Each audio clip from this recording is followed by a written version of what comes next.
guys, so I just filled up and put my wicks in. I just have to do my labels and my lids, but 12 of these, and I'm going to be calling them Tranquillo, which is going to have a harvest smell, and that means tranquility or calm.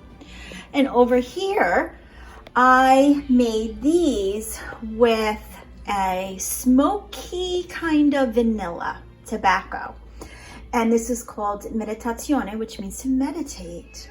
But you don't really smell tobacco. It's more like a smoky vanilla. It's so nice. So here I am. I didn't put my lids on all the way because I just wanted to show you guys how it looks. But obviously these go down. And then I got these little labels that go on top. So I'm so super excited. I am loving making candles. And it's very relaxing for me.